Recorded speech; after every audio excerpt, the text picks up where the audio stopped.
Saya mulai. Bismillahirrahmanirrahim. Assalamualaikum warahmatullahi wabarakatuh. Selamat bertemu kembali dengan Isma Friends Channel. Terima kasih atas kebaikan Anda yang telah subscribe di akun YouTube saya, di channel saya ya. Mudah-mudahan bulan ini ada 100 orang yang berbaik hati yang subscribe di sini, sehingga dalam waktu sekitar 10 bulan mudah-mudahan saya bisa mendapat 1000 follower, apa disebutnya, subscriber gitu ya. Wah, Pak ya udah nenek-nenek pakai YouTuber segala nih. Salahnya nih siapa nih yang ngasih ide? Terima kasih untuk Anda yang telah memberi saran untuk agar saya membuat YouTube ya. Mudah-mudahan ada gunanya, bermanfaat. Minimalnya kalau saya udah meninggal nanti, walau saya nggak meninggalkan warisan atau apa ya, minimalnya ada video saya. Hari ini saya ingin menceritakan tentang yayasan, terutama yayasan yang tempat saya tinggal ini ya, yaitu yayasan yang kita sebut halt sosial. Halte itu dalam bahasa Jerman artinya halt, stop sebentar, ya nggak, Frau? Siapa tuh yang orang Jerman tuh? Jadi ditargetkan perumahan ini adalah untuk orang yang dalam kesulitan.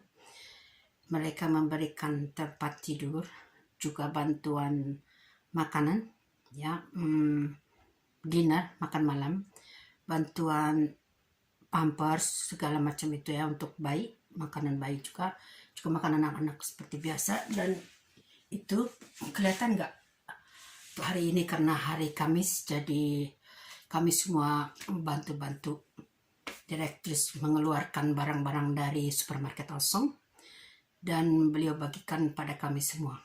Juga ini rezeki kami ya, rezeki saya. Tiket yang bisa kita gunakan untuk belanja, satu tiket sama dengan 10 euro, seperti uangnya. Hanya saja tidak bisa digunakan untuk beli alkohol. Ada 10, jadi ada 100 euro. Alhamdulillah bisa untuk bikin dapur ngebul selama seminggu ya, seminggu lebih, tergantung dari cara kita mengkoordinir dapur, ruang dapur ya. Apa yang ingin saya jelaskan adalah, saya duduknya biar enak. Yayasan ini disebut yayasan alt sosial. Di dalamnya adalah kebanyakan adalah ibu-ibu yang mempunyai problem dengan suaminya. Jadi prioritas pemerintah Prancis adalah melindungi ibu dan anak.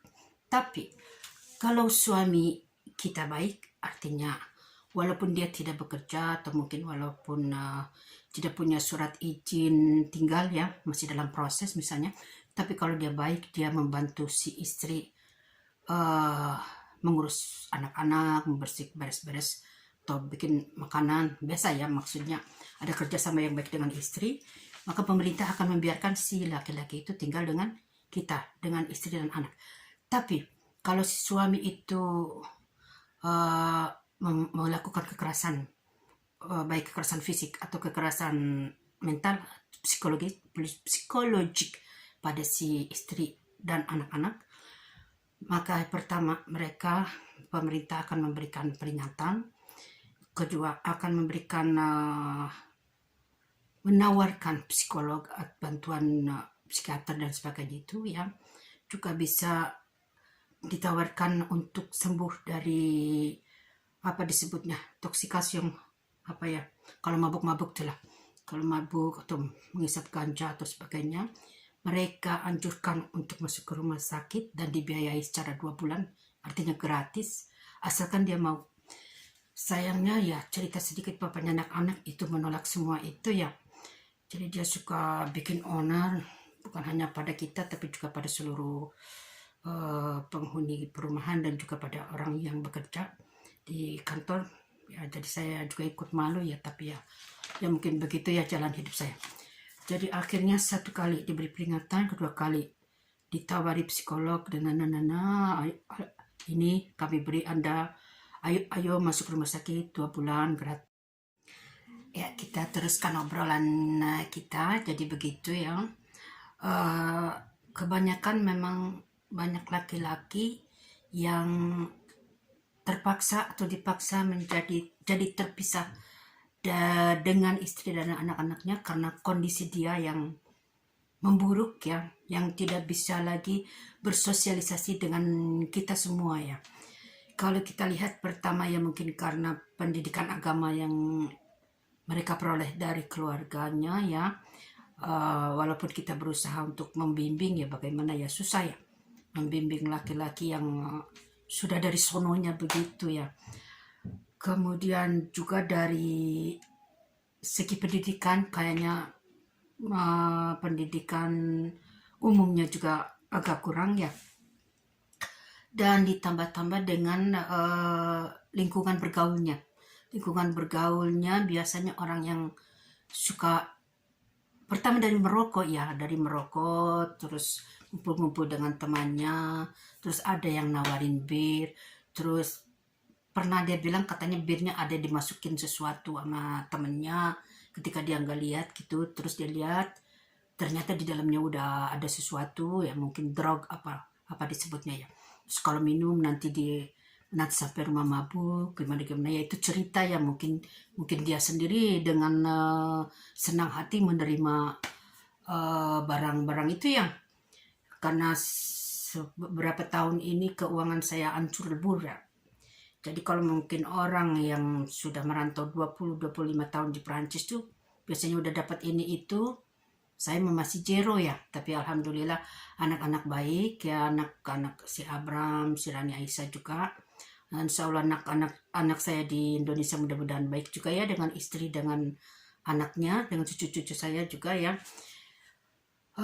Jadi begitu ceritanya. Alhamdulillah juga anak yang di Perancis, walaupun dalam kondisi badai begini ya, badai psikologik ya, saya tetap berusaha agar kelihatannya happy aja gitu ya sama mereka, agar tidak mengganggu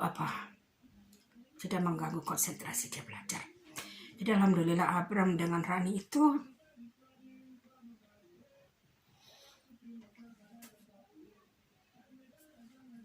alhamdulillah sekolahnya baik ya.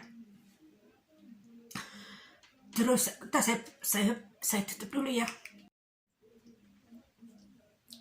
Ceritanya kebetulan waktu di ekol apa setelah SD itu, SMP, ekol primer elementer itu ya, ada wali kelas orang Arab ya, orang Algeria. Si bapak itu menganggap anak-anak saya katanya seperti anak dia. Jadi ya wali kelas itu ya ngurus Abram dapat sekolahan yang baik di Paris itu ya, dapat beasiswa segala. Alhamdulillah memang anaknya juga cerdas ya. Terus alhamdulillah di sekolahan yang di Paris itu juga ada bapak-bapak yang BP3-nya gitu, apa disebutnya ya, dia juga baik. Saya ceritakan masalah kami gitu, terus dia ngurus Abram mendapat nationality Prancis ya, keluarga negaraan Prancis. Waktu itu ceritanya si Abram mau ke Italia ya, jadi waktunya tinggal 10 hari gitu, nggak punya paspor, nggak punya apa. Karena saya kalau mau ke KBRI Paris, si bapaknya itu melarang ya, katanya harus saya dulu yang punya paspor India, nanti anak-anak itu India dan anak-anak itu. Jadi saya tuh sampai paspor aja anak-anak anak-anak terlambat. Jadi akhirnya jadi warga negara Perancis gitu ya. Ya ceritanya ada 10 hari waktunya sebelum pergi ke Italia. Terus bapak itu yang di sekolahan di Paris itu cepat-cepat ngurus paper Abram, karena mereka tuh orang Prancis benar-benar ya, kayaknya ada kontak dengan pemerintah pusat gitu. nggak tahu bagaimana dalam seminggu tuh Abram keluar paspornya, terus kewarganegaraan Prancisnya, alhamdulillah. Dan yang adiknya 2 tahun berbeda usia, terus bapak wali kelas yang harap itu dia nolong lagi ya, Masya Allah. Dia nolong lagi, katanya dia sengaja biar si Rani Aisyah itu masuk ke kelas dia, biar gampang ngurusnya. Terus jadi wali kelas Abram yang dulu, yang 2 tahun yang lalu, menjadi wali kelas anak perempuan gitu. Jadi alhamdulillah dia yang mendorong Rani belajar lebih serius tuh ya. Anak perempuan kebetulan senangnya nyanyi, agak bikin cantik, makias gitu ya. Nggak tahu, saya nggak pernah pakai kuku, nggak pernah pakai lipstick, dia pakai segalanya, Masya Allah. Terus bapak itu nasihatin harus lebih rajin, Rani Aisyah, karena sebetulnya otak kamu itu sama dengan Tom Frere, sama dengan kakak kamu gitu dibilangin ya. Jadi akhirnya dia percaya diri juga pada diri sendirinya, dia jadi lebih bisa percaya diri gitu. Ntar dulu ya, ini maskernya buat pardon. Terus akhirnya Rani juga jadi meningkat gitu kemampuan belajarnya.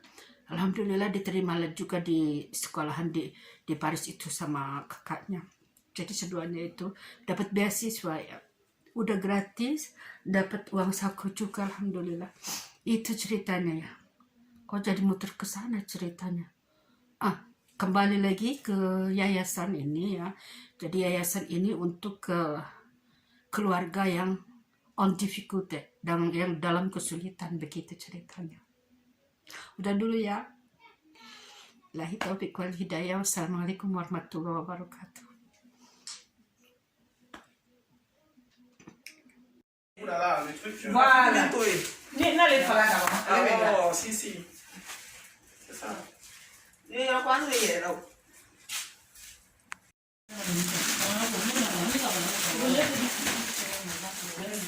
la date è buona.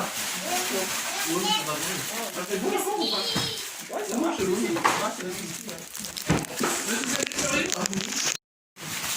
Quoi que vous voulez. Ou deux comme ça, allez.